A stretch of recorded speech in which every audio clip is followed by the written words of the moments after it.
তওবা শুরু করছে। একদিন দুই দিন নয়, এক সপ্তাহ দুই সপ্তাহ নয়, টানা 40 দিন কন্দন করছে, খালিস তওবা করছে।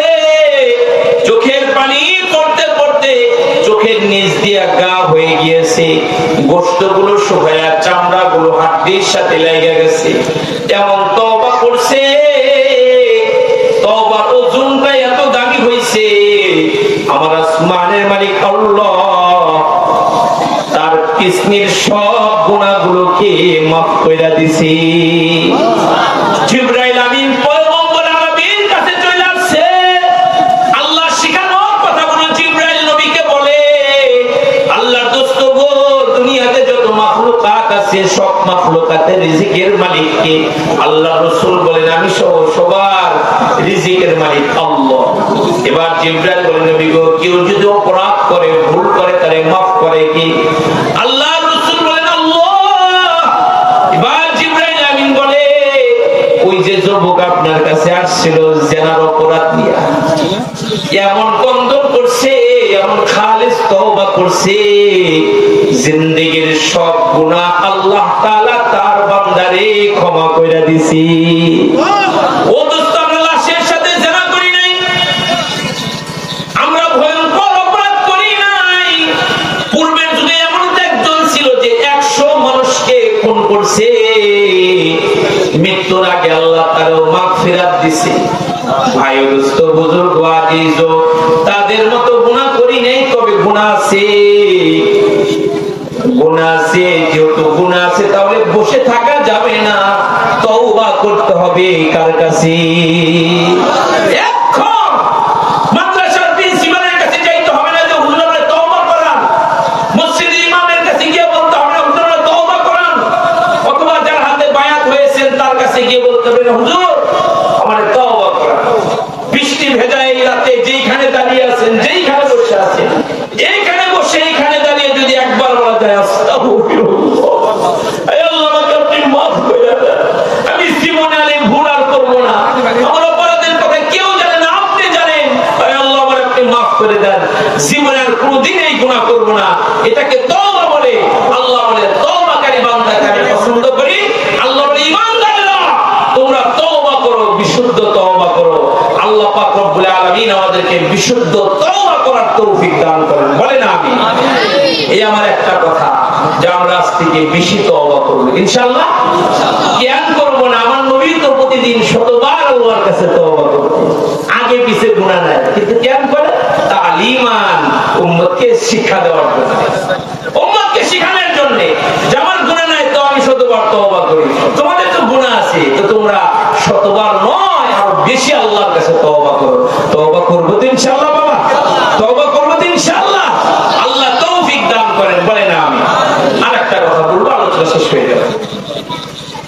ওমান ইউতিল্লাহু ওয়া রাসূলাহু ওয়া ইয়াখশাল্লাহা ওয়া ইয়াত্তাকিহি ফাউলাইকা হুমুল ফাইজুন।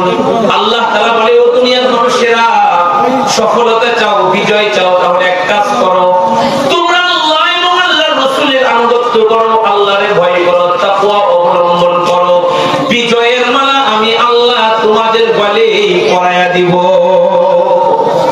আল্লাহ পাকের বন্দেগী তো করতে হবে, সাথে সাথে আমার আপনার নবী মুহাম্মদুর রাসূলুল্লাহ সাল্লাল্লাহু আলাইহি ওয়াসাল্লাম কি পরিমাণের ভালোবাসা ইজহার আমাদের করতে হবে, একটু শুনুন। আল্লাহ তাআলা নিজে বলে, ইন্নাল্লাহা ওয়া মালাইকাতাহু ইউসাল্লুনা আলান নবী ইয়া আইয়ুহাল্লাযীনা আমানু সাল্লু আলাইহি ওয়া সাল্লিমু তাসলিমা। আল্লাহ পাক রব্বুল আলামিন নির্ভেজাল কোরআনে বলে, নিশ্চয় আমি আল্লাহ ঊর্ধ্ব জগতে ফেরেশতাদের মজলিসে আমি আমার বন্ধুর প্রশংসা করি। সুবহানাল্লাহ বলেন। বন্ধু কে? বন্ধু আমার আপনার নবী মুহাম্মদুর রাসূলুল্লাহ সাল্লাল্লাহু আলাইহি ওয়াসাল্লাম। এরপর আল্লাহ তাআলা বলে, দুনিয়ার মানুষেরা রে, আমার বন্ধুর জন্য দোয়া করে, আমার মালাইকার কাফেলা আমার বন্ধুর জন্য দোয়া করে, ফেরেশতারা আমার হাবিবের জন্য দোয়া করে। আমাদেরকে ডাইকে বলে, ইমানদারেরা তোমরা আমার নবীর উপরে দুরূদ পড়ো, যথাযথভাবে সালাম প্রেরণ করো। আল্লাহ বলছে দুরূদ পড়ার জন্য, আমরা পড়বো নাকি ছাড়বো? পড়বো নাকি ছাড়বো? আল্লাহ পাক রব্বুল আলামিন কোরআনুল কারীমে বলেন, কুল ইয়া কুনতুম তুহিব্বুনাল্লাহ ফাত্তাবিউনি ইউহিব্বুকুমুল্লাহ ওয়া ইয়াগফির লাকুম যুনুবাকুম আল্লাহু গফুরুর রহিম। আল্লাহ বলে, বন্ধু আপনি তামাম পৃথিবীর মানুষদেরকে বলে দেন, কেউ যদি আমি আল্লাহ তাআলাকে ভালোবাসতে চায় তারে বলে দেন সেজন্য আপনার আগে ভালোবাসে। আপনারে যে ভালোবাসবে আমি আল্লাহ নিজে তাকে ভালোবাসবো। শুধু ভালোবেসেই ক্ষান্ত হব না, তার জীবনের গুনাহগুলো মাফ করে দিব। নবী নবী করে আর কত কাল আমি কাঁদবো, আপন নয়নে কবে জানি, আপন নয়নে কবে জানি প্রিয় নবীকে আমি দেখবো। নবী নবী করে আর কত কাল আমি কাঁদবো। আমার ভাইরা, আমার বাবাজিরা, পর্দার আড়ালের মা বোনেরা, ওই নবীরে ভালোবাসতে জীবনের গুনাহ মাফ হবে। আমরা না বুঝলেও নবীর সাহাবীরা বুঝছিল। এই জন্য নবীর সাহাবীরা নিজের বাড়িতে না ঘুমায়া, নবী যখন হুজরার মধ্যে ঘুমাইতেন, আমার নবীর সাহাবীরা বাড়ি ঘর পুরো রাইখা, বাড়ি ঘর পুরো রাইখা নবীর দরবারে চলে যাইতো। নবীর হুজরার পাশে যায় দাঁড়ায় থাকতো। নবীর হুজরার পিছনে দাঁড়ায়া নিজের লগে নিজে কথা কইতো, আমার পয়গম্বর এই ঘরের মধ্যে ঘুমিয়ে আছে। আব্দুল্লাহ বিন যায়েদ রাদিয়াল্লাহু আনহু তো আল্লাহ পাকের কাছে হরদম দোয়া করতো, আল্লাহ ওগো মাওলা, ওগো আমার মালিক, তোমার হাবিব যদি দুনিয়া থেকে চলে যায়, তোমার বন্ধু যদি দুনিয়া থেকে চলে যায়, ওই সময় যদি তুমি আমারে হায়াতে রাখো, আল্লাহ গো ওই সময় তুমি আমার চোখ দুইটা অন্ধ বানায়া দিও, কারণ যে চোখ দিয়ে প্যারা নবীকে দেখতে পাবো না।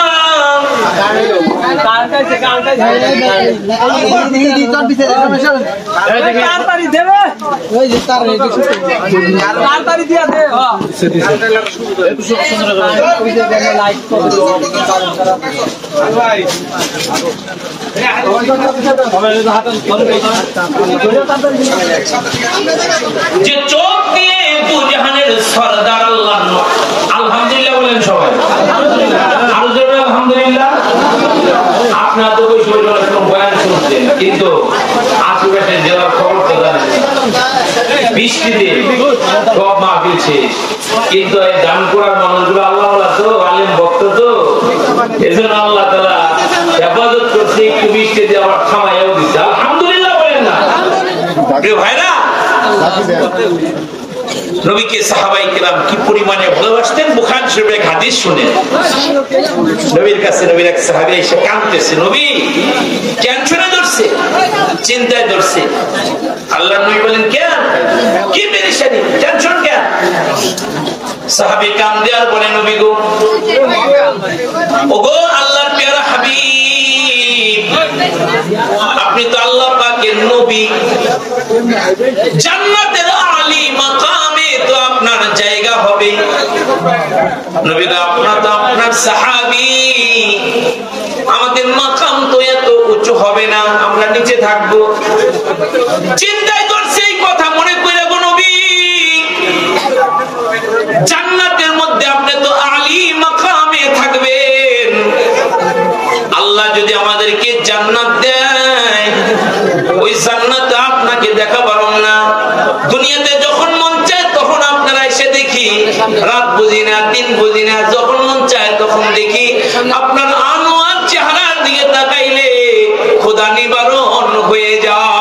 সুবহানাল্লাহ বলে খোদা লাগে না। আপনার আনোয়ার চেহারার দিকে তাকায়, ইয়া রাসূলুল্লাহ ইয়া হাবিবাল্লাহ, তার মানে জান্নাতের ভিতরে গিয়ে যদি আপনারে না পাই, ওই জান্নাতে মজা লাগবে না, স্বাদ লাগবে না। সাহাবায়ে কেরামের ধান্দা কোন জায়গায় দেখছেন? যে নবীরে তো দুনিয়াতে যখন মন চায় তখন দেখি, কিন্তু জান্নাতে যদি না দেখি ওই জান্নাত তো ভালো লাগবে না, শান্তি লাগবে না। আল্লাহর নবী চুপটি করে বসে আছে, জিবরাইল আমিন চলে আসছে। জিবরাইল আমিন এসে বলে, নবী আপনার সাহাবীকে খুশখবরি শোনায়া দেন। এবার আল্লাহর রাসূল বলে, আল মারউ মা মান আহাব্বা, দুনিয়াতে যে যার সাথে থাকবে জান্নাতে সে তার সাথেই রবে। সুবহানাল্লাহ। সাহাবীরা বলে, জীবনে বহুত হাদিস শুনছি, কোন হাদিস শুনে এত খুশি হই নাই, এই হাদিস শুনে যত খুশি হয়েছি। তার মানে কনফার্ম জান্নাতের মধ্যেও নবীর দিদার পাওয়া যাবে। সুবহানাল্লাহ বলে। আশিকে রাসূল কাকে বলে? এই আমার বাপ দাদারাও আশিকে রাসূল ছিল। শিবলি রাহমাতুল্লাহি আলাইহি বহুত বড় বুজুর্গ ছিল, কে না তার নাম শুনেছি, শেখ শিবলি রাহমাতুল্লাহি আলাইহি। মহিলা যাইতেছে তখন নবীর ইত্তিবা ভুলে না। সুবহানাল্লাহ বলবেন না? তখন নবীর ইত্তিবা অনুসরণ ভুলে যায় না। মাসুর হয়ে গিয়েছে, দুর্বল হয়ে গিয়েছে, নড়াচড়া করতে পারে না, মৃত্যু ঘনায় আসছে, জিন্দেগির শেষ বিকাল। শিবলি রাহমাতুল্লাহি আলাইহি বলে, এই আমার আপনজনেরা, তোমরা আমারে ওযু বানায়া দাও। আপনজনেরা, ভক্তরা তাকে খুব যত্নের সাথে, খুব সতর্কতার সাথে সুন্দর করে ওযু বানায়া দিল। ওযু করার পরে মুখ নাড়ায়া নাড়ায়া তিনি কালিমায়ে শাহাদাত পড়ল। হাদিসে আছে, যারা ওযু করার পরে কালিমায়ে শাহাদাত পড়ে তাদের জন্য জান্নাতের 8 দরজা খোলা থাকবে। ও ভাই, সব ওয়াজ বুইলা গেলে ওয়াজটা বলবেন না। আপনারা তো সবাই ওযু করেন, ওযু করার পরে কালিমায়ে শাহাদাত পড়ব তো ইনশাআল্লাহ। এত বড় অফার যে ওযু করার পরে যদি কালিমায়ে শাহাদাত পড়া হয় তাহলে জান্নাতের দরজা খোলা থাকবে। আল্লাহু আকবার। আল্লাহ আমাদেরকে আমল করার তৌফিক দান করুন। আমার ভাইরা, আমার বাবাজিরা, শিবলি রাহমাতুল্লাহি আলাইহি ওযু বানায়া দিল। ওযু কমপ্লিট হওয়ার পরে কালিমায়ে শাহাদাত পড়লো। হঠাৎ করে তার স্মরণ হয়ে গেল, এই ওযুর মধ্যে খিলাল করা সুন্নাত, আমি তো খিলাল করি নাই, তার মানে সুন্নাত ছাড়া ওযু হইছে। শিবলি রাহমাতুল্লাহি আলাইহি আপনজনদেরকে ডাইকা বলেন, ও আমার আপনজনেরা, তোমরা আমারে নতুন করে ওযু বানায়া দাও। আপনজনরা বলে, হুজুর একটু আগে ওযু করলাম, আবার ওযু করাম কেন? শিবলি রাহমাতুল্লাহি আলাইহি বলে, এই একটু পরেই হয়তো আল্লাহর কাছে চলে যাব, গেলে তো রাসূলের সাথে দেখা হবে। সুন্নাত ছাড়া ওযু নিয়ে আমি রাসূলের সামনে কেমনে দেখাবো? সরো, তোরা আমারে আবার ওযু বানায়া দে। সুবহানাল্লাহ বলেন না? আশিকে রাসূল কাকে বলে? আল্লাহ পাক রব্বুল আলামিন আমাদেরকে সত্যিকারের আশিকে রাসূল হওয়ার তৌফিক দান করেন। আমিন। যা কিছু বলছে আল্লাহ আমাদের সবাই